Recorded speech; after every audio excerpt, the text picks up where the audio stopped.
Ya, shalom semua, Bapak Ibu semua yang ada di BMC New York. Thank you, Pastor Yongki. Pastor Yongki itu sebenarnya kakak senior saya ini ya.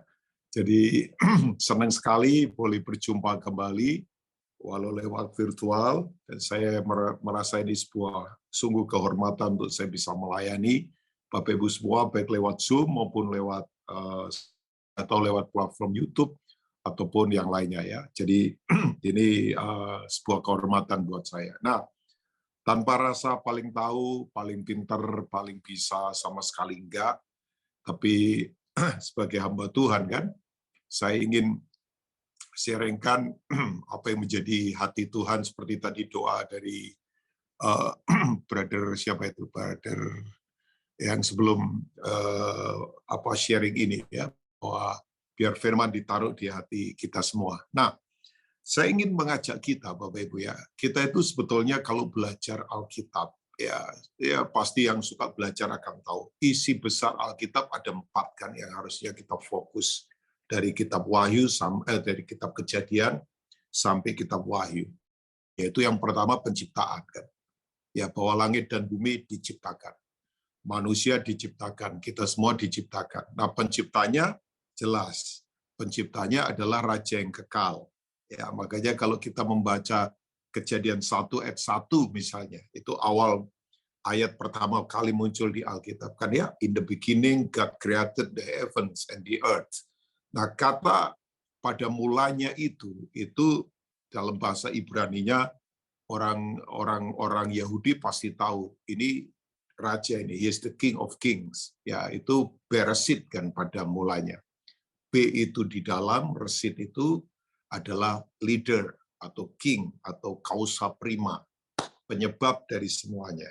Nah, kita mesti jelas ini, sebab kita akan tahu bahwa dari kecil orang diserbu dengan filosofi namanya Big Bang Theory. Bapak Ibu tahu ya, Big Bang Theory itu katanya bumi ini terjadi karena tabrakan di atas, ya tabrakan, ya kemudian molekul-molekul kecil jadi semut, lebih gede jadi tikus, agak gede lagi kucing, agak gede lagi harimau, terus kemudian ada yang jadi monyet, ya monyetnya naik pohon kelapa, ya ambil kelapa, minum airnya, ya dagingnya dimakan, batok kelapanya dibawa, waktu dia ngaca di sungai kaget kok brewoken jenggoten, kemudian dia cukur pakai batok kelapa itu. Nah itu yang jadi nenek moyang kita, bayangkan itu ya, yaitu istilah apa itu Pithecanthropus erectus, bayangkan kalau Bapak Ibu masih ingat ya. Nah, kenapa orang punya teori begitu? Karena Big Bang itu kegelapan kan. Semua yang gelap pasti nabrak-nabrak dan itu tidak jelas. Ya kan? Kalau terang kan jelas, arahannya jelas ya. Oke. Nah, kita diciptakan. Tapi kemudian isi yang berikutnya secara garis besar adalah kejatuhan. Manusia jatuh. Jatuhnya dari mana? Karena apa? Semua jelas. Ya kan, jatuhnya karena manusia pengen itu tuh mengendalikan dirinya sendiri dengan kekuatannya. Ya, pengen jadi Tuhan kan atas dirinya. Nah, jatuh kan, digoda di Taman Eden, kemudian jatuh karena kemudian dia memberontak. Ya, makanya dosa itu adalah ini Bapak Ibu ya, menyatakan independen terhadap Tuhan. Saya nggak butuh Tuhan kok, saya bisa jadi Tuhan atas diri saya sendiri. Itu kan itu dosa. Tapi haleluya, puji Tuhan, Tuhan kita baik, yang percaya katakan amin, Bapak Ibu ya. Tuhan kemudian tebus kita. Nah, yang ketiga adalah penebusan. Penebusan, ya. Itu sebetulnya seperti istilah pegadaian kan. Ya tahu Bapak Ibu ya. Saya yakinlah Bapak Ibu pasti dulu, saya nggak tahu ya, ada 1-2 lah yang di Indonesia pasti ya punya pernah berurusan dengan pegadaian kan, ya kan, ya tahu ya pegadaian ya. Pegadaian itu kita taruh barang kita karena kita membutuhkan uang cash untuk kemudian nanti satu kali diambil lagi, to buy back, ya dibeli kembali. Nah, itu tuh ya.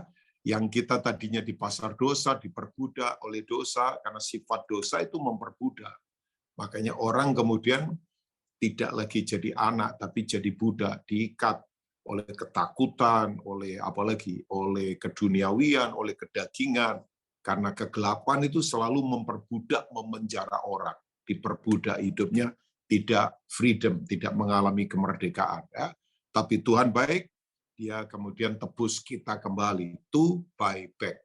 Kita dibayar kembali oleh penebusannya di kayu salib. Tapi sayangnya, ya, termasuk kita ini kadang-kala berhenti hanya di area penebusan. Nah, abad 16 kalau Bapak Ibu pelajari sejarah, ya termasuk eranya reformasi sebetulnya, ya itu orang kemudian diajar bahwa yang penting ditebus, kemudian setelah itu selamat. Ya, jadi udah kamu pokoknya ditebus, kamu selamat masuk surga. Nah itu tuh. Makanya kalau hati-hati, orang sekarang daripada susah-susah, mending pengen cepat-cepat masuk surga. Ya kan? Ya kan kita daripada susah cepatlah.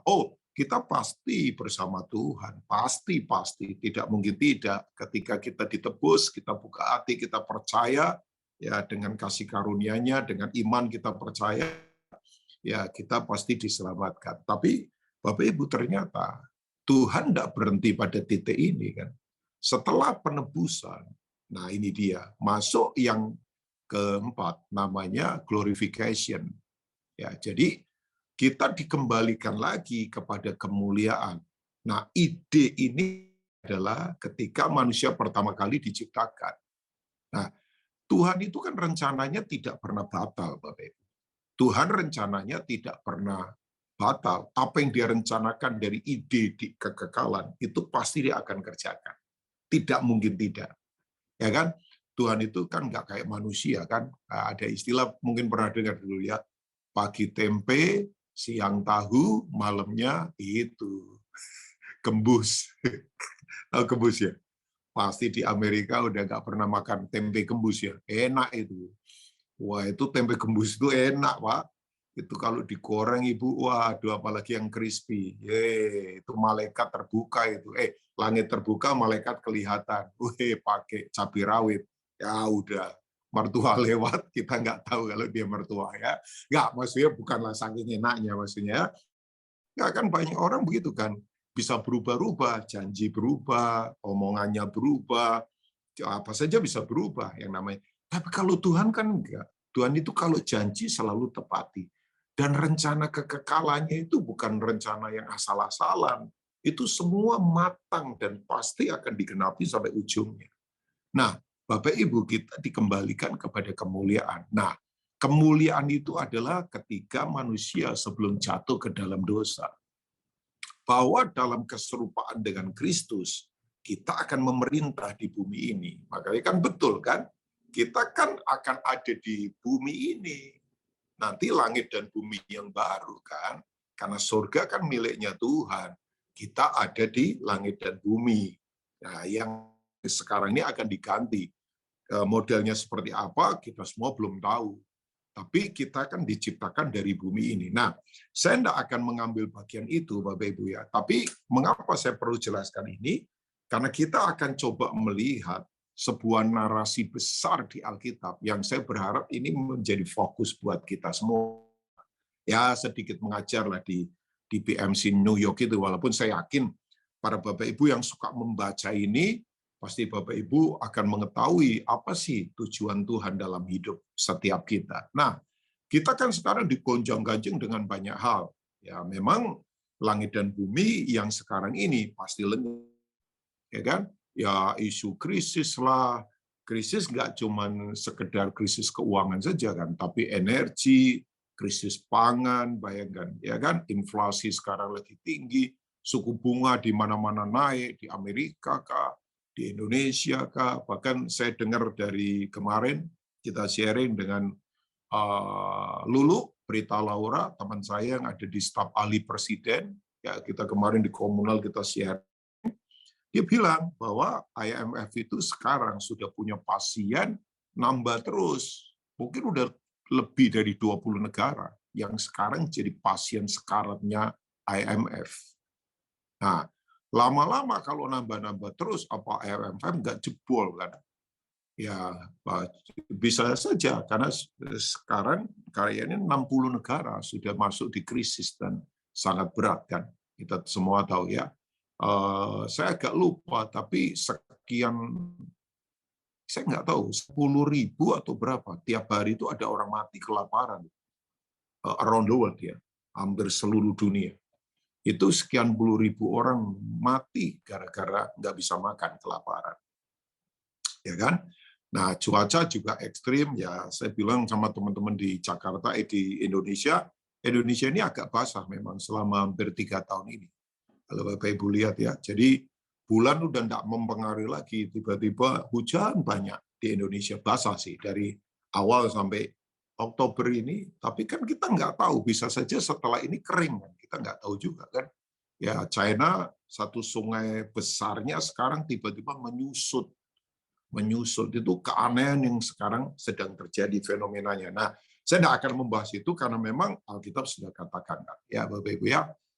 Nah, yang ingin saya fokus kepada kita semua hari ini, yuk kita kembali kepada siapa Tuhan yang kita sembah ini, yang punya rencana tidak pernah gagal. Ya, dari awal sampai nanti dalam kekekalan itu dia pasti genapi dengan cara yang luar biasa ya Bapak Ibu ya. Nah, ya kita akan coba baca ide awal manusia diciptakan ya. Kejadian itu kan ada 3 genealogi. Jadi genealogi tentang Tuhan, genealogi tentang manusia, dan kemudian genealogi tentang keselamatan. Ya, jadi itu ide dari kitab Kejadian. 3 hal itu ya. Kalau kita lihat ya. Jadi tentang itu ya tadi sudah saya sampaikan. Nah, kita coba lihat ayat yang ke-28. Saya tadi udah beri, Kesia atau siapa ini?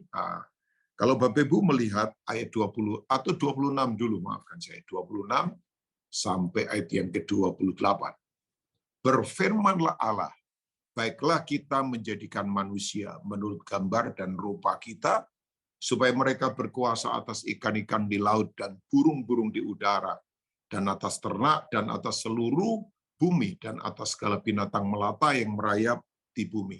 Ayat 27, maka Allah menciptakan manusia itu menurut gambarnya, menurut gambar Allah diciptakannya dia, laki-laki dan perempuan, diciptakannya mereka. Allah memberkati mereka, lalu Allah berfirman kepada mereka, beranak cuculah dan bertambah banyak. Terjemahnya Inggris kan sebetulnya be fruitful and multiply ya. Kalau beranak cucu berarti nanti anak SD belum bisa berdampak dong. Sebenarnya terjemahnya paling bagus adalah berbuah kan, berbuah lebat. Penuhilah bumi dan taklukkanlah itu. Berkuasalah atas ikan-ikan di laut dan burung-burung di udara dan atas segala binatang yang merayap di bumi. Yang percaya dengan firman katakan amin. Ya. Nah, kalau Bapak Ibu baca ini sebetulnya ini dia. Tuhan itu punya planning buat kita adalah ini dia. Dalam keserupaan dengan Kristus, kita itu akan memerintah sebagai wakilnya Tuhan di bumi ini. Ya, tapi kuncinya dalam keserupaan dengan Dia. Ya, makanya tadi dikatakan bahwa kita diciptakan segambar dan serupa dengan Dia. Not equal, ya, not equalness, tapi likeness. Mirip kan ya, kita ini mirip Dia, bukan sama ya, kita tidak pernah sama dengan Tuhan ya, tapi kita itu mirip dengan Dia ya, kayak misalnya orang begitu lihat anak seseorang langsung tahu. Bayangkan teman saya itu orang Ambon Bapak Ibu, dia tinggal di satu negara, ada orang, dia gembala, ada orang pengen datang ke gerejanya dari suburb yang cukup jauh. Nah, tahu Bapak Ibu, cari alamatnya nggak ketemu. Waktu itu belum ada Google Maps seperti sekarang lah, sekian tahun yang lalu itu Bapak Ibu. Tapi begitu dia lihat ada anak lari-lari di sebuah lingkungan, begitu lihat anak itu dia berkata begini, ini pasti gembalanya bapaknya. Karena dia lihat anaknya itu persis kayak bapaknya. Betul, dia parkir ketemu bapaknya. Karena anaknya model-model Ambon begitu, langsung tahu, bayangkan. Sampai teman saya kaget. Ya, padahal orang ini bukan bergerak di profetik loh, kenabian. Tapi dia berkata begini, udah saya lihat anakmu itu, udah mirip kamu cara jalannya, wajahnya, pasti kamu gereja di sini. Betul ternyata Bapak Ibu ya. Saya diceritain itu ketawa, bayangkan. Ya. Nah, maksud saya begini, kita itu mirip Dia. Jadi begini, intinya dalam keserupaan dengan Kristus, kita akan memerintah di bumi ini. Nah, Orang nggak mungkin bisa berkuasa kalau dia tidak punya karakter Tuhan dalam hidupnya. Makanya orang berkuasa tanpa karakter Kristus itu bahaya. Ya kan? Makanya ada istilahnya, siapa itu? George Washington kalau nggak salah, power tend to corrupt. Ya, itu kalau orang tidak punya itu tuh, tidak punya keserupaan karakter Tuhan. Makanya bahaya kan berkuasa tanpa karakter Tuhan. Makanya pakainya apa? Ya uang, pakainya apa? Kekerasan, pakainya apa? Otoriter dan sebagainya. Nah, saya ingin mengajak kita, Bapak Ibu. Saya ingin lemparkan perenungan buat kita menghadapi semua kondisi yang tidak jelas ini, Bapak Ibu. Yang pertama adalah begini, kita harus tahu Tuhan itu adalah Raja yang kekal, yang memerintah dalam kerajaan yang tidak tergoncangkan. Jadi ini prinsip pertama, bahwa dia itu adalah Raja yang kekal, yang memerintah dalam kerajaan yang tidak tergoncangkan. Ya, goncang saja tidak, apalagi bangkrut, Bapak Ibu. Ya kan? He's the king, dia raja. Makanya tadi saya katakan, orang Yahudi kalau membaca Kejadian 1 ayat 1 sudah tahu, ini raja ini. Ya, in the beginning itu pada mulanya Bereshit itu dia penyebab, dia causa prima, dia leader, dia king, dia raja. Ya. Nah, maksud saya kalau saya lemparkan ini, Bapak Ibu begini, orang kadang-kala kan begini, mendengar ya Injil itu hanya Injil keselamatan, ya kan? Injil itu hanya ya Injil berkat misalnya. Orang lupa bahwa Injil itu adalah Injil kerajaan. Ya, makanya kalau nggak hati-hati, Tuhan itu sekarang kayak jadi itu. Kayak jadi itu tuh, cosmic butler. Kosmik itu seluruh dunia ya. Butler itu Bapak Ibu tahu ya. Butler itu pelayan yang kalau di kerajaan misalnya lagi pesta, ya kan? Ada orang yang berdiri di samping di meja makan. Jadi bawa apa sih lap begitu. Ya, kalau kurang apa air minum dia tua, kurang apa ya saus atau apa dia kasih gitu kan. Ya di Jakarta beberapa kali saya diundang pesta kawinan fine dining. Tapi yang gawat orang Surabaya. Saya diundang pesta di Surabaya. Ya ampun. Itu satu meja 10 orang, termasuk saya di situ, itu pelayannya 10. Jadi per orang dilayani satu orang. Aduh, sampai saya berkata, memang tamunya terbatas. Tapi saya bilang, wow. Ya, jadi coba bayangkan. Nah, kita seringkali jadikan Tuhan seperti itu. Oh, kurang apa, dia tambahin. Oh, kurang apa, ya dia kasih. Tuhan kayak itu saja, kayak cosmic butler begitu. Ya, ya makanya orang anggap Tuhan hanya seperti itu saja. Atau kadang-kala orang anggap Tuhan seperti itu, the word terapis gitu. Jadi kalau sakit Tuhan pijit-pijit kayak terapis ya. Saya kemarin senang banget. Untuk pertama kali setelah pandemi, saya refleksi, bayangkan. Ya, refleksi di Indonesia, enak dan murah. Coba di Amerika, 1 menit $1 saya yakin. Saya nggak tahu ya di Amerika kan, bisa saja 1 menit $1. Jadi kalau 60 menit ya $60. Di Indonesia enggak lah, masih oke ya, masih enak lagi, 1,5 jam. Bayangkan, saya sama satu rekan hamba Tuhan dari Australia, kita refleksi bersama kan, sebelum kita pelayanan ada talk show begitu. Tapi kan seringkali Tuhan dijadikan begitu tuh, kayak cuman terapis saja. Oh perlu ditolong. Oh, oke.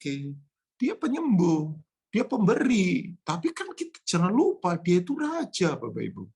Nah, maksud saya begini, raja itu kalau titahnya dilanggar, itu ada hukuman. Ya, ada disiplin, ada yang disebut istilahnya by deo. Ya kan? Nah, saya sekarang lagi sedih, Bapak Ibu. Ya, tidak menghakimi, mungkin Pastor Yogi dengar banyak kabar lah. Bayangkan, kejatuhan orang sekarang banyak, Bapak Ibu. Ya, asli. Banyak jatuh para pemimpin. Di pelayanan loh, Bapak Ibu. Cuman yang saya sedihkan begini, sekarang prinsip pertanggungjawaban nggak ada. Makanya kenapa pentingnya komunal? Karena di komunal itu adalah kita pasti punya accountability kan. Satu sama lain itu berani mempertanggungjawabkan. Saya tidak bisa sembarangan karena apa yang saya lakukan itu akan mencoreng orang-orang yang bersama saya as a family in Christ Jesus kan. Ya kan? yang saya kerjakan itu akan berpengaruh buat orang di sekitar saya loh, Bapak Ibu. Ya, tapi kan sekarang orang seenaknya begitu melanggar prinsip, cuman tulis saja di Instagram lah atau di apa, minta pembelaan, ya kan? Ya, padahal enggak, itu kita tetap harus punya itu prinsip. Oh iya, dia raja, Bapak Ibu, dia raja. Orang tanya begini kadang-kala, Pak, kenapa ada neraka ya? Kenapa kok ada misalnya apa sih namanya? Ada kesusahan, ada penyakit. Saya bilang, ya itu, kalau titah firman raja dilanggar, itu pasti ada hukuman, Bapak Ibu. Ya, ini Pak Rubin nakut-nakutin kita. Bukan, saya sedang mengembalikan kita bahwa dia raja, Bapak Ibu. He is the King of Kings. Nah, saya tidak punya waktu membacakan keseluruhan, tapi kalau Bapak Ibu nanti baca Matius 22, ayat pertama sampai seterusnya, nanti mungkin saya baca satu ayat, kan saya sudah kasih, tapi nggak di bagian ini ya. Nanti mungkin bagian kedua saya akan baca Matius 22, mungkin nanti kita baca ayat 4, tapi please saya nggak akan membaca dulu. Bapak Ibu baca, itu kan perumpamaan tentang apa? Raja yang mengadakan perjamuan untuk kawin anaknya. Bayangkan, kalau raja pesta, Bapak Ibu, udah hidangan tersedia semua terbaik. Makanya Bapak Ibu nggak usah takut. Sumber kita itu tidak terbatas, Bapak Ibu. Bapak Ibu nggak usah khawatir. Sumber hidup kita itu tidak terbatas. Oh iya. Oh, dunia kan sekarang beritanya mengerikan semua. Wah, ini makin berat lah. 2023 gelap lah. Beberapa orang sudah dapat kayak mimpi katanya bahwa akan ada darah-darah ke depan. Oh ya, ya, ya, ya. Apalagi berkenaan dengan election begini. Wah, kita kemarin diskusi kebangsaan kita ya bilang, wah ini memang anak-anak perlu dipersiapkan kan. Ya kita dengar dari banyak informasi Bapak Ibu, tapi kan kita sadar ini, oh iya, Tuhan tetap pegang kendali kok. Dan sumbernya tidak terbatas. Percaya Bapak Ibu. Oh, ini Pastor Rubin ini belum sarapan pagi kali, makanya ngomongnya seenaknya saja, megalomania. Enggak. Ya, ini bukan megalomania, kita punya Tuhan Raja. Dia pencipta, dia pemilik semuanya, Bapak Ibu ya. Nah, saya waktu kemudian membaca Matius 22, itu hati saya gemetar, Bapak Ibu. Asli gemetar. Itu kan kitab perjanjian baru. Ini bukan kitab perjanjian lama yang Taurat, loh, Bapak Ibu. Ini kitab perjanjian baru yang berbicara tentang kasih karunia. Dia turun menjadi manusia menebus kita. Tapi tahu Bapak Ibu, waktu Raja Pesta, orang diundang semuanya. Bayangkan, tapi yang diundang itu bahasa terjemahnya Indonesia tidak mengindahkan. Itu bahasa lainnya dalam itu, meremehkan undangan raja. Pernah lihat nggak film-film kolosal Tiongkok itu? China punya film kolosal. Saya yakin dari wajah Bapak Ibu kayaknya penggemar juga ini. Ya kan? Ya, kita kalau lihat film kolosal kerajaan China gitu, Bapak Ibu. Itu kalau raja bikin maklumat, ya kan, ditulis dalam bentuk undang-undang, ketetapan di meterai. Kan biasanya dibawa para pengawalnya tuh kemana, ke desa mana, berhari-hari naik kuda. Bapak Ibu tahu nggak, begitu nyampe ke satu tempat dengan pakaian kerajaan, mereka tahu, oh ini wakilnya raja. Makanya dulu pernah di Australia terjadi satu case, saya nggak tahu di Amerika pernah atau tidak. Ada polisi hari itu cuti, pakai baju biasa kayak bajunya kita. Biasa saja, lagi jalan-jalan sama keluarga. Di seberang jalan ada perampokan. Itu intuisinya polisinya bangkit. Dia langsung datangi, dia tolong, dia bekuk perampoknya. Dia bekuk, langsung perampoknya nggak berdaya sama sekali. Tapi tahu Bapak Ibu, setelah itu polisinya dituntut dihukum. Karena dia melakukan itu tanpa pakaian polisi. Dan itu melanggar hukum, Bapak Ibu. Akhirnya kena polisinya. Coba bayangkan. Ya, jadi karena dia kan lagi cuti, event dia polisi, dia tidak memakai itu untuk seragam polisi, dan dia waktu itu tidak sedang berdinas. Coba. Makanya saya suka bilang sama tukang parkir gereja, kamu kalau parkir di lalu lintas yang padat itu, udahlah pakai seragam apa yang menunjukkan kamu itu kayak punya wibawa. Itu begitu tongkatmu diacungkan, mobil berhenti semua loh. Coba bayangkan. Karena memang pengaruhnya luar biasa. Nah, Maksud saya begini, kembali, begitu kemudian ini orang-orang tidak mengindahkan, tahu Bapak Ibu, ya ada yang sedang berkata begini, kami lagi punya lembu baru ini, kalau bahasa sekarang ya itulah Hyundai Ioniq apalah yang mobil listrik terbaru, apalah Porsche lah, Pajero lah, apalah terserah ya, di Amerika mungkin Hyundai juga lagi banyak kan. Oh udahlah, kami lagi nyoba lembu baru ini, kendaraan-kendaraan baru ini, atau kami lagi di ladang ini, banyak tender ini, lagi banyak ini, atau kami sedang menikah ini, kami lagi menikmati bulan madu ini. Alkitab berkata ini, ayat yang ke-7 menggetarkan saya. Murka raja itu dan berkata ini, apa namanya, berangus kotanya, ya kan, bakar kotanya, biar pembunuh-pembunuh itu dibunuh, bayangkan. Coba, itu saya membaca ayat itu saya gemetar dan berkata, wow, tapi memang ini raja. Nah, Bapak Ibu, kita itu punya raja yang kerajaannya sungguh tidak terbatas. Jadi saya dorong semua kita yang ada di sini, baik yang di Zoom maupun di online, lewat YouTube, Bapak Ibu tidak usah khawatir, bayangkan. Kita punya raja. Tapi kan begini, kalau sudah di area raja, kita tidak bisa main-main. Ya, iya dong. Makanya saya nggak setuju kalau orang ngajar begini. Yuk kita menyembah Tuhan, yuk supaya kita diberkati. Oh, pasti diberkati. Tapi kan begini, area penyembahan itu bukan lagi area soal berkat. Berkat tersedia di salib. Galatia 3 ayat 13. Yesus jadi terkutuk di salib supaya berkat Abraham turun ke bangsa-bangsa. Kan di saliblah terjadi pertukaran, yaitu kutuk ditukar jadi berkat. Tapi kalau sudah di area penyembah, itu area raja. Dan itu karakter harus berubah, Bapak Ibu. Ya, saya nggak tahu, saya pernah, kan dalam anugerah Tuhan, Pastor Yonggi undang saya di worship from home ini beberapa kali dalam anugerah Tuhan ya. Nah, saya kan selalu bilang Bapak Ibu ya, bahwa orang sombong bisa nyanyi tapi nggak bisa menyembah. Karena menyembah itu bukan soal nyanyi. Menyembah itu sikap hati yang total bergantung pada Tuhan dalam segala keadaan dan di setiap keadaan. I repeat again ya. Penyembahan itu bukan soal sikap tubuh, penyembahan itu sikap hati yang takut akan Tuhan, yang bergantung total pada Tuhan dalam segala keadaan dan di setiap keadaan. Makanya orang yang takut akan Tuhan itu akan tetap taat, sekalipun orang lain tidak melihat bahwa dia sedang taat. Saya ulangi, orang taat itu adalah orang yang tetap taat, walaupun orang lain tidak melihat dia sedang taat. Saya ulang lagi, orang taat itu adalah orang yang tetap taat, walaupun orang lain sedang tidak melihat bahwa dia sedang taat.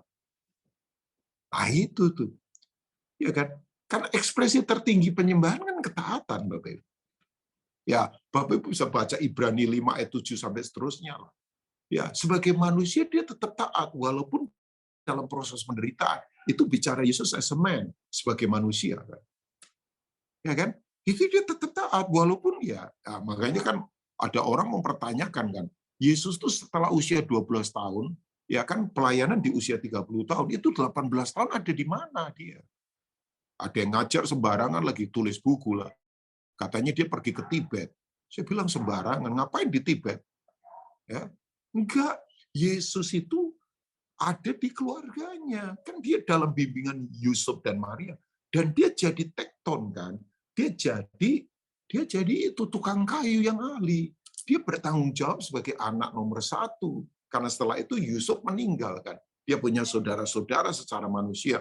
Ada Yudas, ada beberapa saudara secara lahiriah kan. Tapi itu tadi. Nah, saya ingin dorong Bapak Ibu semua, dia raja. Coba kita lihat, saya nggak tahu kasih atau host, Ibrani 12 saya kasih kalau nggak salah. Coba lihat ayat 28 sampai ayat 29. Ya, thank you. Nah ini dia.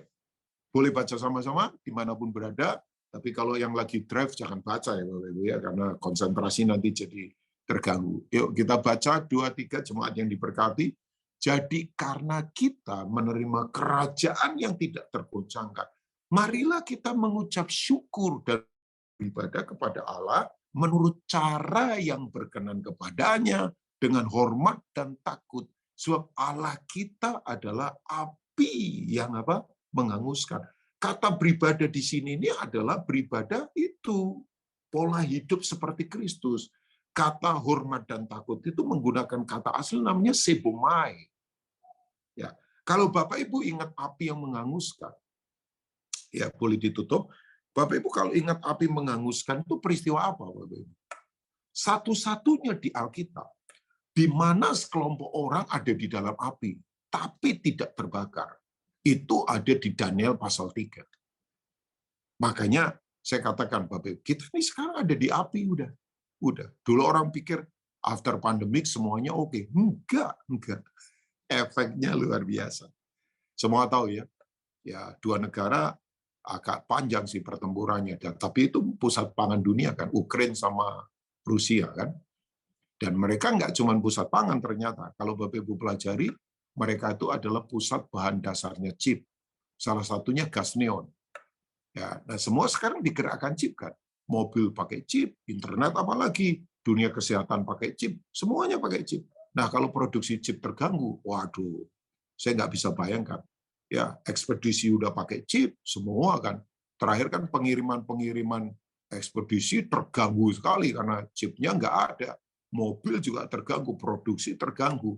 Nah, kita semua tahu. Nah, dua negara hebat, produksi chip hebat kan ada di Taiwan sama di Korea Selatan. Taiwan terbesar kalau nggak salah. Mungkin koreksi saya kalau saya salah ya. Tapi itu bahan dasar chipnya ada di Ukraina sama Rusia. Salah satunya gas neon itu. Wah, itu nggak main-main ini kalau panjang. Kita sekarang ada di api, Bapak.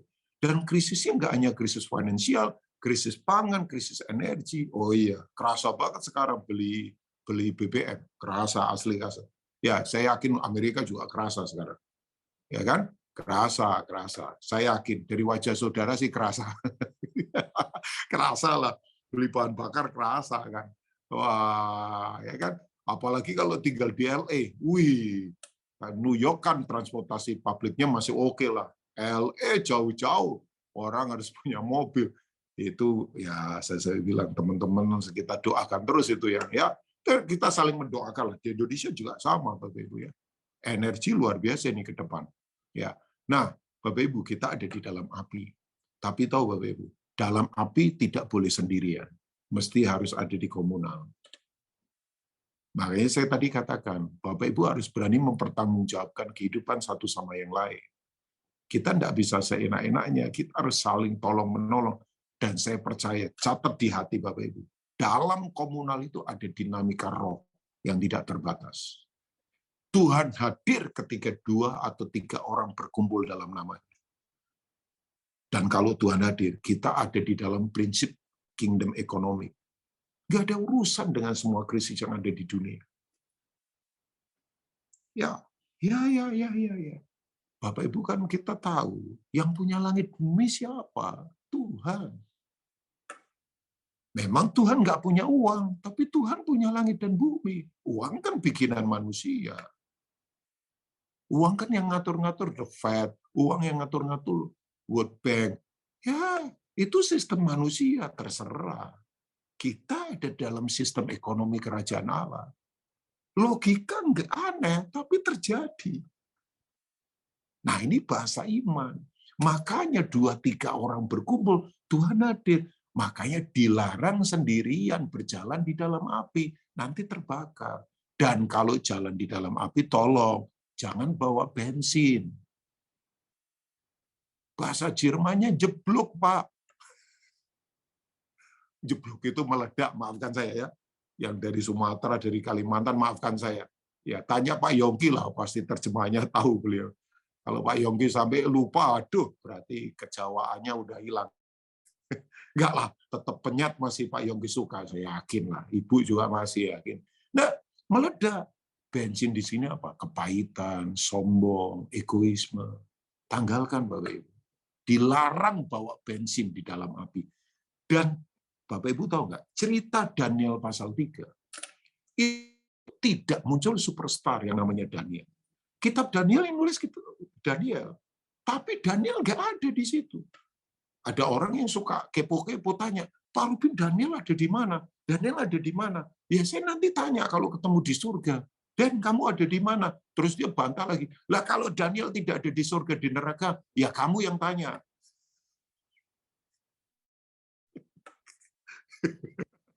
Orang seperti ini mesti dijawabnya begitu, Bapak Ibu ya. Saya pikir ya Daniel mungkin lagi di Tanzania, lagi urusan kenegaraan disuruh Nebukadnezar, kan wilayahnya Babel dari mulai Afrika sampai India.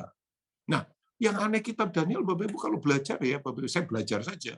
Ya baca tulisannya David Powson, saya baru tahu kan, yang saya kirim ke Pak Yonggi itu, Pak Yonggi udah baca. Ya David Powson punya buku kan, ya Unlocking the Bible itu, Pak Yonggi udah terima itu. Bayangkan itu terjemahan Indonesia sampai dikirim ke Amerika loh, padahal penulisnya dari Inggris. Mungkin lebih enak baca bahasa Indonesia Pak Yonggi ya, bahasa ibu kita. Bayangkan kalau baca bahasa Inggris kan buka-buka kamus, kadang-kala ada kata-kata yang kita susah mengerti, ya kelamaan lagi ya. Udah bayar yang enak saja lah ya Pak Yonggi. Nggak, tapi ya perlu juga lah lihat-lihat terjemahan Inggrisnya supaya jelas apa ya kan.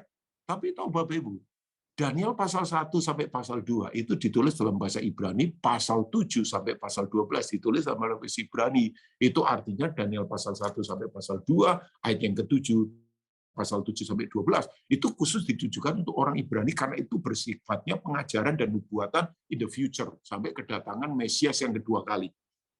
Yang hebat dari Daniel, dia itu tidak hanya melihat Mesias datang sebagai manusia pertama kali, tapi dia diberi wahyu oleh Tuhan untuk bisa melihat akhir dunia ini. Which is itu adalah datangan Mesias yang kedua kali, second coming. Itu Daniel dapat favor. Selain Daniel adalah John, Yohanes. Tapi John itu melihatnya Mesias yang datang sebagai raja. Tapi dia mengalami siapa Mesias kan?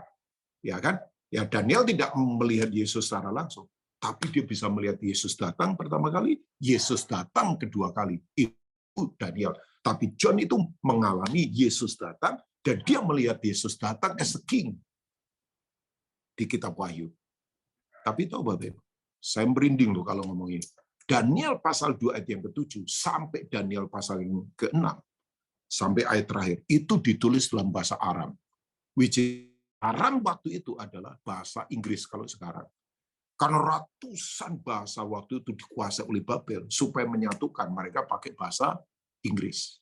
Kalau sekarang bahasa Arab. Tapi yang hebat, pasal 2 sampai pasal 6 semuanya itu Tuhan lagi show up. He is the king.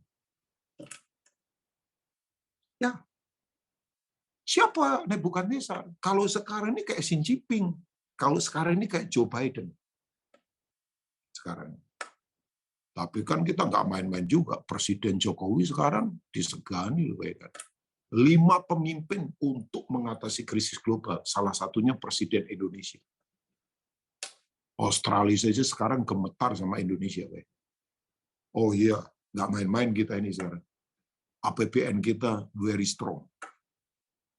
Dunia akui Indonesia sekarang menjadi negara yang, tapi kita jangan jangan sombong, mesti jaga-jaga.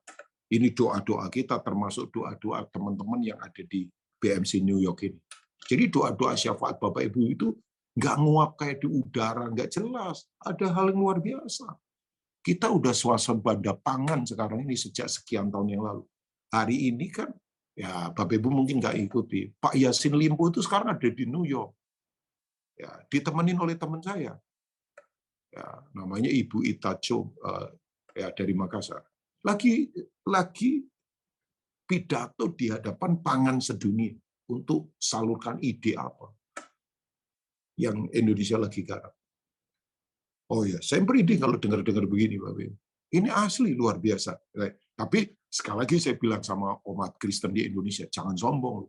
Tetap lutut harus digunakan, tangan terangkat, hati betul-betul hancur untuk terkoneksi dengan surga. Ya, luar biasa. Nah, kembali lagi kepada apa yang ingin saya katakan. Bapak Ibu tahu nggak?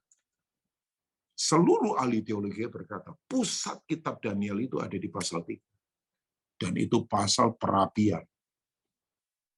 Tapi yang luar biasa, kita jangan lihat apinya. Kita lihat apa? Semua tali Babel yang mengikat Daniel, Sadrak, Mesak, Abednego, semua hancur di dalam api. Saya yakin Bapak Ibu ya, di balik semua yang terjadi. Ini Tuhan lagi murnikan gereja dengan api. Ya kan? Karena kan begini, kayu, ranting, jerami itu takut api. Tapi yang namanya emas malah asik di api. Emas itu makin murni di dalam api. Dan pasir-pasirnya disingkirkan. Murni. Jadi saya yakin. Cuman sekali lagi, tolong jangan sendirian. Ada di komunal, Bapak Ibu. Ya, saya nggak tahu namanya apa di PMC New York, mau Komsel, mau apalah, nama apa saja terserah. Yang penting kita harus ada di komunal dan berani mempertanggungjawabkan satu dengan yang lain. Disiplin harus tetap ada. Kan kita tidak seenak-enaknya, Bapak Ibu. Apa yang kita lakukan itu kena ke orang-orang di sekitar kita. Ya.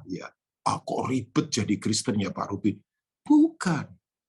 Karena dalam komunal itu Tuhan bergerak. Kalau Bapak Ibu baca Kisah Rasul, itu Roh Kudus itu selalu bergerak di persekutuan orang percaya. Bahkan kalau Bapak Ibu baca, mereka tuh ngumpul nggak ada agenda manusia loh. Nggak ada. Dimetodologikan gini-gini. Enggak. Mereka kumpul berdoa, bersekutu, makan bersama. Setelah itu Roh Kudus bicara.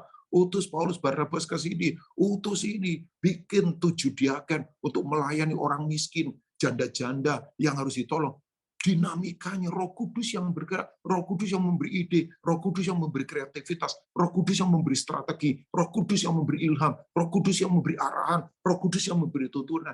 Nah, dinamika komunal ini harus ada.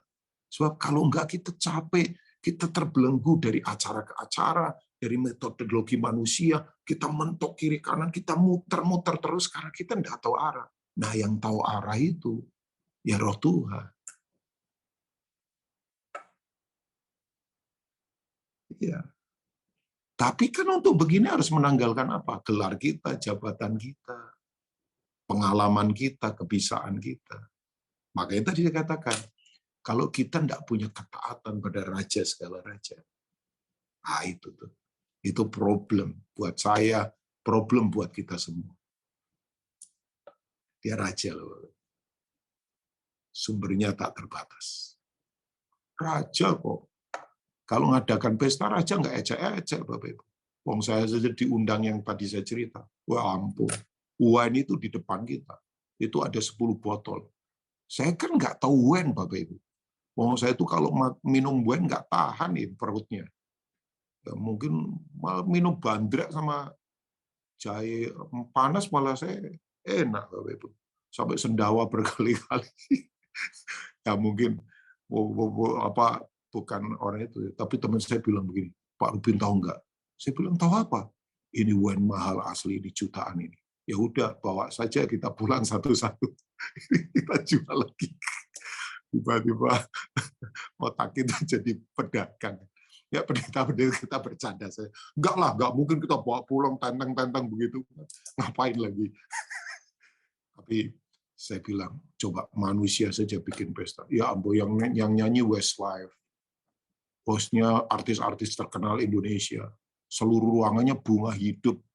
Sampai saya bilang sama teman saya ini meliatan ini. Tapi saya dalam hati berkata, ini baru manusia yang pesta. Kalau raja kayak apa?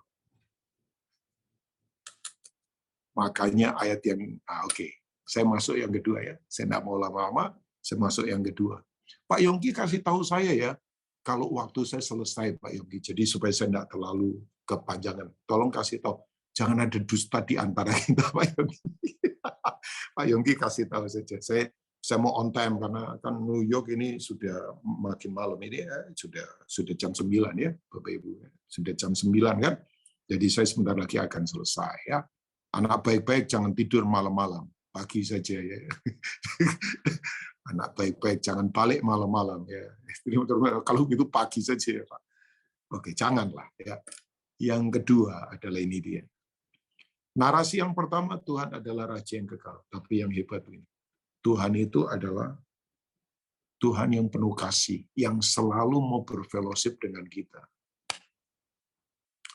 Nah, Tuhan itu adalah Tuhan yang selalu mau berfellowship dengan kita, karena Dia adalah Allah yang kasih.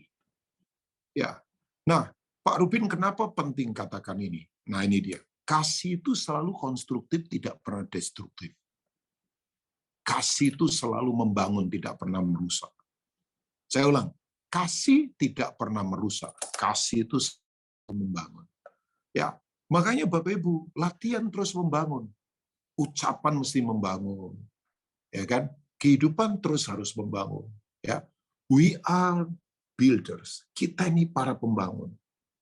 Bahkan Paulus berkata dalam 1 Korintus 3 ayat 10 kan. According to the grace of God, which is given unto me. Ya kan? As a wise master builder. Saya suka kata itu. Dia terjemahnya Indonesia ditulis bahwa kita ini pembangun, tapi Paulus menggunakan kata bahwa dia adalah itu tuh, a wise master builder. Ya. Jadi ya master pembangun tapi yang bijaksana. Nah, bijaksana itu kalau Bapak Ibu lihat di Lukas pasal yang ke-6. Ya, itu dua tipe orang kan, yang bodoh dan bijaksana. Yang bijaksana kan jelas, ya kan? Yaitu waktu mendengar dia melakukan. Makanya betul mendengar dan melakukan penting. Itu tadi statement itu kan itu kalau nggak salah yang sebelum kita dengar firman. Saya percaya bahwa firman adalah Tuhan sendiri. Itu kan sebetulnya dulu kalau nggak salah itu yang nulis, kalau saya nggak salah papanya Joel Osteen, namanya John Osteen. Ya, saya nggak tahu kalau atau Bapak Ibu cuma ngambil dari kata-katanya siapa gitu. Tapi itu pernyataan itu ditulis oleh papanya Joel Osteen, namanya John Osteen. Saya dulu banyak membaca bukunya John Osteen. Kalau Joel Osteen saya jarang baca lah ya kan. Ya jarang lah. Bagus juga, cuman saya jarang baca yang gitu-gitu.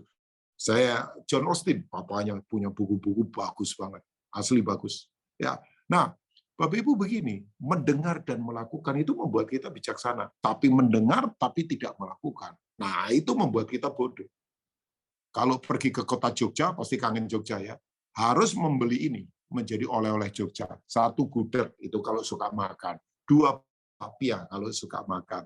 Tapi kalau suka kaos, ada kaos bagus namanya Dagadu. Itu yang punya anak-anak UGM, kaya raya itu miliarder. Kalau di Bali, Joger. Nah, itu kakaknya Jaya Suprana, kan itu ya. Ya kata-katanya lucu-lucu.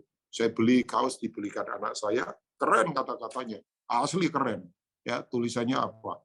Saya lagi jaga makan. Ya kan? Orang pikir diet.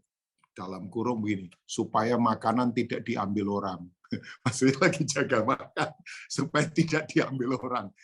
Ya oke lah, oke ya. Begitu orang membaca ketawa, paling enggak kan itu membangun orang supaya ketawa di dunia yang sudah tegang begini ya. Bapak ketawalah, mumpung ketawa belum dilarang, ketawalah Bapak Ibu ya. So sekarang banyak orang stres, ketawa saja mesti perlu bayar pelawak loh, karena aneh gitu. Kita kehilangan itu, sukacitanya nggak ada, hormon endorfinnya jadi kurang ya. Ketawa Bapak Ibu itu sehat, sel-sel darah kita jadi sehat semua. Nah, saya beli kaos Dagadu, saya ketawa. No action, talk only, sama dengan NATO. Ya kan? NATO, no action, talk only. Yang berikutnya, no talking, action only. No talking, action only. Sama dengan bisu. No talking, action only. Ya bener lah, bisu. Kerja aja nggak pernah ngomong, pasti bisu. Tapi yang ketiga lucu. No talking, no action. Itu sama dengan nongkrong, bayangkan. Jadi no talking, no action. Nongkrong, saya beli nih, beli kita pakai. Orang baca ketawa, itu kan paling nggak membangun orang lain kan. Mereka ketawa kan lihat kita pakai itu, gitu mereka ketawa ya. Saya suka yang begitu-gitu, Bapak Ibu. Nah, tapi betul kan, orang mendengar tapi nggak melakukan, percuma, itu bodoh. Nah, orang suka konsentrasinya pada apa? Banjir, angin, dan hujan.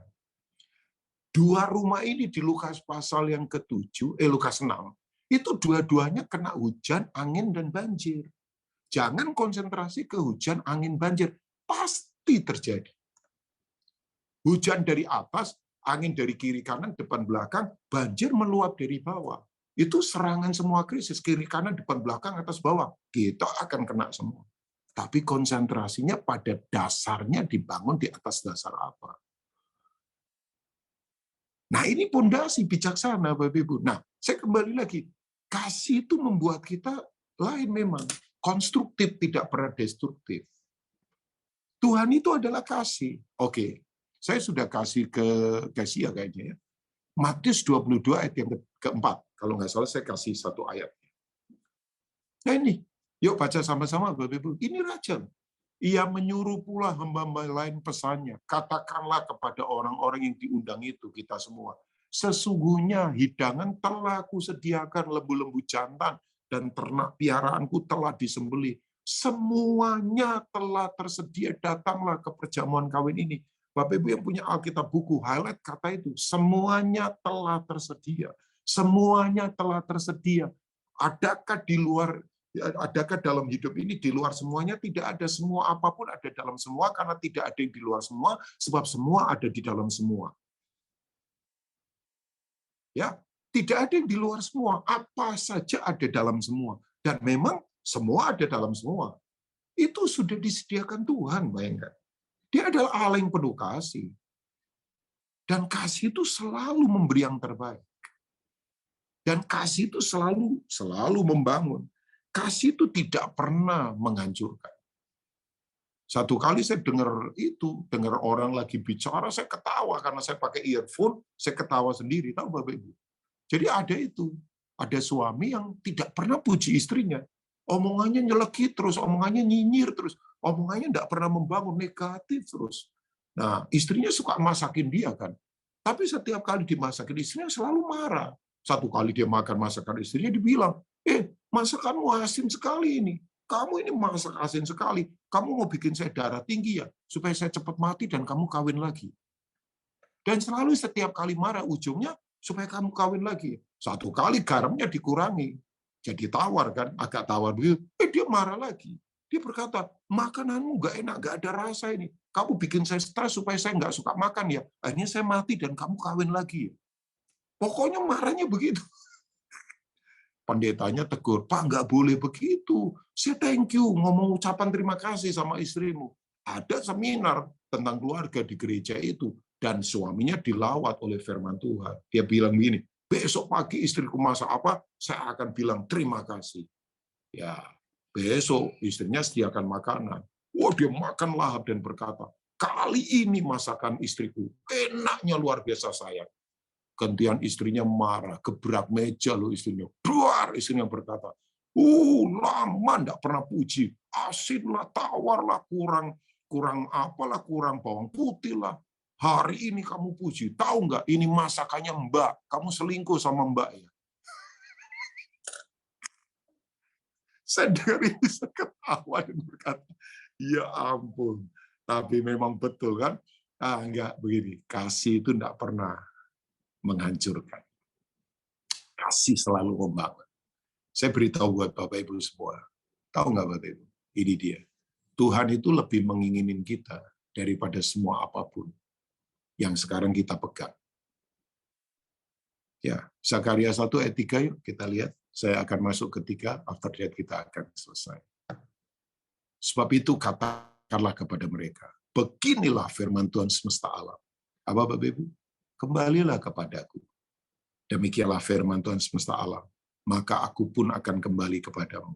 Firman Tuhan semesta alam. Kalau ditulis firman Tuhan semesta alam, ini raja. Saya harus katakan ya, Bapak Ibu ya, Tuhan lebih menginginin Pak Yonggi daripada jabatannya Pak Yonggi, daripada aktivitasnya Pastor Yonggi, daripada semua atribut apapun yang ada di Pastor Yonggi. Tuhan menginginin setiap kita. Tuhan itu ingin kita. Kan kita pikir begini, udah pokoknya saya hebat dulu baru Tuhan puji saya. Jangan capek Bapak Ibu hidup ini. Saya kadang bertanya ya, kita ini mengejar apa sih dalam kehidupan? Ya, ada beberapa pengusaha meninggal kan? Ya udah waktunya meninggal. Kalau ngomong kekayaannya, ada beberapa orang hebat meninggal. Kalau ngomong karirnya, tapi saya kemudian pada titik, saya ngobrol kemarin dengan satu anak pendeta dan berkata, iya ya, kita mau bangun apa ya Pak Rubin? Iyalah, akhirnya begini. Oh iya, ya, saya sadar. Nah ini saya beritahu yang ada di BMC New York, yang ada di Zoom, yang ada di YouTube. Tuhan itu menginginin kita lebih daripada apapun yang ada di sekitar kita. Atribut kita, gelar kita, aktivitas kita, pekerjaan kita, pelayanan kita. Tuhan lebih menginginin kita. Dia punya semuanya. Makanya Tuhan berkata, yuk come back to me. Coba Bapak Ibu dengarkan lagi small voice di hati kita. Kapan terakhir kita bisa mendengarkan suara kecil di dalam hati kita yang membuat kita terarah kuat dalam semua aspek kehidupan. Ya, karena begini, Tuhan adalah kasih. Nah, saya tutup yang ketiga, setelah ini kita berdoa. Tuhan adalah Raja yang kekal, Tuhan adalah kasih yang mau berfellowship dengan kita. Makanya kenapa ada keluarga? Supaya ekspresi kasih Tuhan terjadi. Makanya sekarang keluarga kan diserang dengan cara luar biasa. Kan? Ngeri ya Bapak Ibu. Kalau Bapak Ibu lihat apa yang terjadi gerakan LGBT, Bapak Ibu pikir itu hanya gerakan orang menuntut HAM? Enggak. Pendirinya berkata begini, kami tidak mau ada keluarga di bumi ini. Sebab dia katakan, keluarga adalah kaki tangan Alkitab yang menghalangi kebebasan daging. Karena keluarga itu talking about covenant. Karena kalau orang berkeluarga, tidak bisa seenaknya lagi. Itu prinsip perjanjian. Di mana itu gambaran Kristus mengasihi jemaat. Tapi ini sekarang lagi diserang. Oh iya, iya. Ya, semua tahu lah. Semua yang belajar ini Bapak Ibu tahu. Dan tahu Bapak Ibu, semua platform film sekarang, saya tidak menyebut nama ya, hampir memasukkan gender yang lain selain pria dan wanita. Dan anak-anak kita dari kecil sudah dicekokin begitu, dan menganggap itu kebenaran. Ya, dan ini serangan luar biasa. Oh iya, iya. Di coba lewat apa saja, sekarang kita bisa akses film, mau film kartun, mau film apa saja, mau Korea, mau film apa saja. Itu isu itu selalu dimasukkan. Sesuatu yang bertahun-tahun masuk, itu sudah dianggap normal banget. Dan ini serangan yang sedang terjadi. Makanya Bapak Ibu menghadapi generasi yang nggak gampang ke depan. Tapi kan ada Tuhan yang hebat. Ya. Saya tahulah, orang pikir begini, kekuatan gelap yang hebat itu ada di Afrika. Sorry ya. Di Amerika, di negara-negara maju, itu peperangan paradigmanya. Ini cosmic war, Pak. Ini ada di sini. Pak. Nah, itu tuh cosmic war itu di sini nih. Iya. Nah, Bapak Ibu menghadapi itu semua ya. Nah, maksud saya kasih bridge ini, jembatan ini karena begini. Yang ketiga, Tuhan yang adalah Raja itu, Dia melibatkan kita untuk berpartisipasi, mengerjakan kehendaknya di bumi ini. Ya, makanya saya ulang di ayat 28 Kejadian 1, boleh ditampilkan ya ke atau yang host. Setelah ini kita akan selesai. Nah ini dia tuh, Bapak Ibu ya. Berkat itu datang lebih dulu sebagai abilitas untuk kita bekerja. Makanya saya mempercayai prinsip ini. Kita bekerja bukan untuk diberkati. Capek nanti. Kita itu diberkati untuk bekerja. Mengerjakan kehendak Tuhan. Jangan dibalik, Bapak Ibu. Kalau bekerja untuk diberkati, nanti upaya kita kan untuk kejar uang. Wah, saya nanti jelaskan sedikit lah ya. Allah memberkati mereka, lalu Allah berfirman kepada mereka, yaitu berbuah lebat, bertambah banyak, penuhilah bumi, taklukkanlah itu, berkuasa, itu memakai kata rada. Nanti saya jelaskan ya. Atas ikan-ikan di laut dan burung-burung udara, dan atas segala binatang yang merayap di bumi. Amin. Ya, saya akan kembali beberapa hal saja. Nah, berkat itu sebagai abilitas untuk kita bekerja. Kalau saya tidak diberkati, saya tidak bisa bekerja, Pak. Ya, makanya saya tidak mengukur berkat melulu uang, bukanlah. Berkat itu kan Bapak Ibu pernah dengar kan kata berkah, barak, pujian. Berkah itu adalah Tuhan bekerja dalam hidup kita. God at work. Tangan kita kemana Tuhan menyertai, kaki kita melangkah kemanapun Tuhan menyertai. Ya kan? Oh iya, itu berkat. Makanya saya bilang sama anak-anak yang saya bina, konsentrasi pada 5 hal sebagai harta yang hebat ke depan ini. 1 hikmat, 2 tanah, 3 emas, 4 adalah sumber mata air, 5 agrikultur. Ya, konsentrasi. Ini saya lagi terus bangun jaringan ini, Bapak Ibu ya. Jadi 5 hal ini adalah harta yang luar biasa. Hikmat dulu, wisdom. Hikmat didapat takut akan Tuhan. Orang kalau berhikmat di hadapan raja-raja, dia akan berdiri. Orang kalau hikmat tidak pernah kekurangan sumber, strategi. Orang punya modal, tapi kalau nggak ada hikmat, ngeri, Bapak Ibu. Ya, saya ketemu beberapa pengusaha, bayangkan, mentok, Bapak Ibu, mentok. Anaknya nggak mau nerusin, sampai yang lucu lagi, ada mantan pacar anaknya yang sekarang gantikan jadi pemimpin di perusahaan itu. Padahal anaknya putus sama orang ini, tapi orang ini sekarang yang handle perusahaan mereka.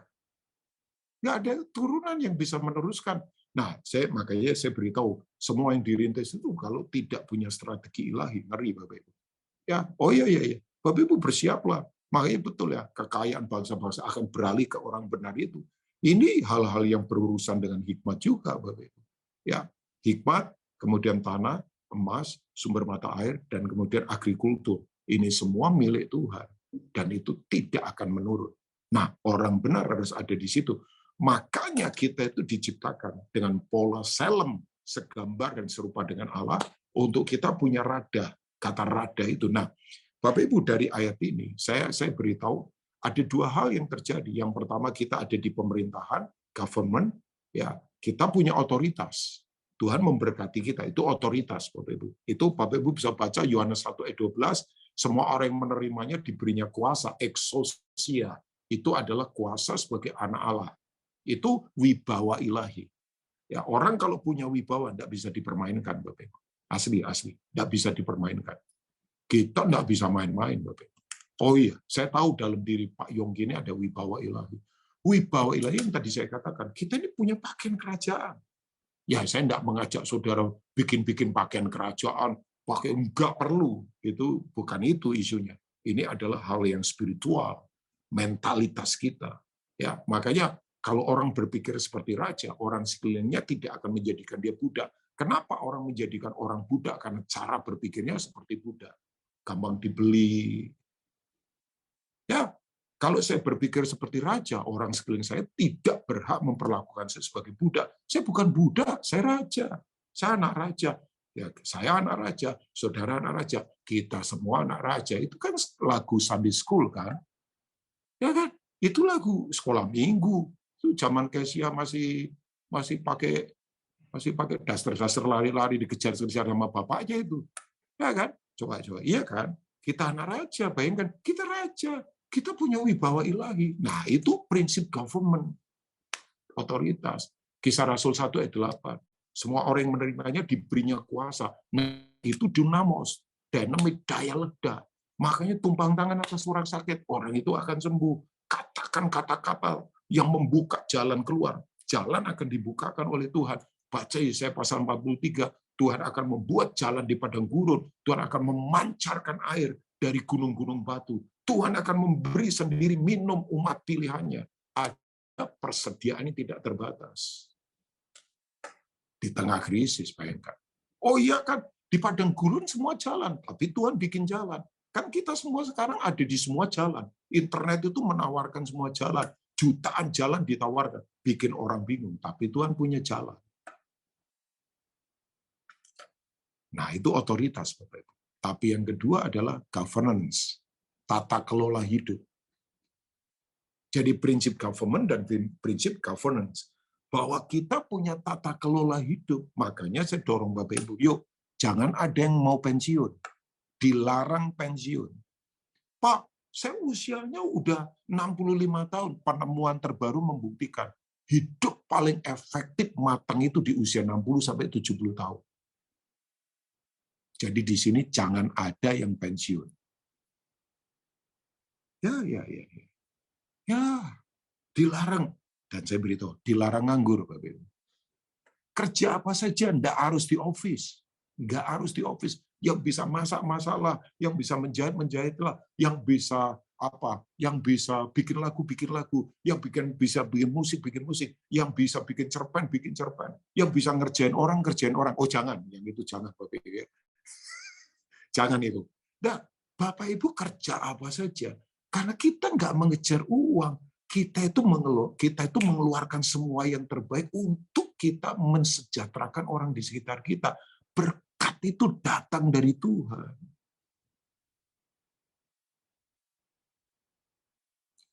Ya, Bapak Ibu, orang Israel keluar dari Mesir, apakah tangan kosong? Enggak.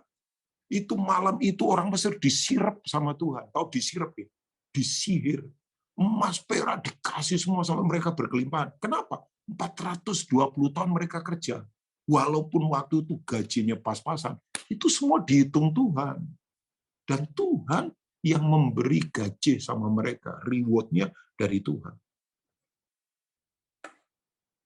Ya, makanya saya katakan, sorry ya, agak tajam, dilarang nganggur.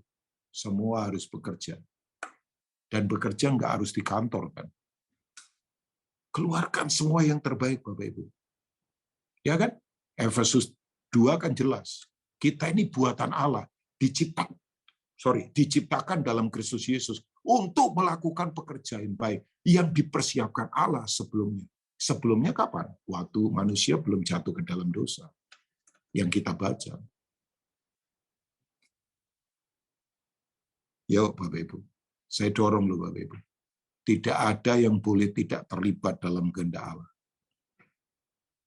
Sekali lagi ya, dilarang nganggur, dilarang bengong, dilarang kemudian pasif, dilarang cuek. Stop gerakan cuek.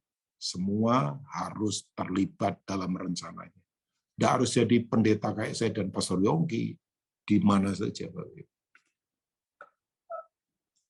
Makanya orang berkata, udahlah Pak, kita ini financial freedom aja Pak. Udah, pokoknya itu udahlah nganggur-nganggur. Jangan. Dilarang, Bapak Ibu. Nanti nganggurnya kalau sudah ketemu kerajaan Allah.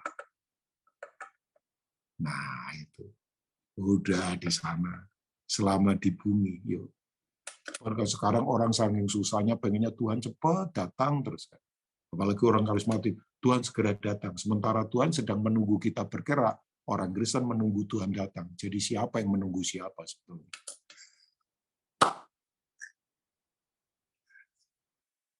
Sorry ya, kadang-kala kita itu karena ini susah di dunia, pengennya cepat-cepat pergi ke surga. Selama Tuhan belum datang, bekerjalah. Ada otoritas. Keluarkan semua yang terbaik. Ya, lahir membawa sesuatu, tolong. Meninggal, jangan bawa sesuatu. Semua udah dikontribusikan. Tuhan memberkati PMC New York. Tuhan memberkati. Semangat dalam Tuhan. Amin. Saya ingin berdoa buat Bapak Ibu semua. Yuk kita berdoa. Yes, Lord. Nakarapataka shekete karapataka sukutuku rakalapa. Hipreketeka sukutuku rakalapa.